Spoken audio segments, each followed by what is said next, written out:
Hello, நாங்கள் வந்து இங்கே ஃபிஸ் ஃபெஸ்ட் அப்படிங்கிற ஒரு ஈவெண்ட்டுக்கு வந்திருக்கோம். நான் வந்து ஃபேஸ் பெயிண்டிங் அண்ட் நான் வந்து சோலோ டான்ஸ் பண்ண போகிறேன். என்னோட ஃபேஸ் பெயிண்டிங் மாடல் வந்து இங்கே இருக்காங்க.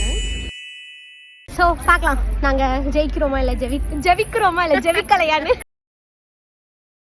இவ்வளோ பெரிய ஃபேனாக இருக்குது, ஆனால் காற்றே வர மாட்டேங்குது.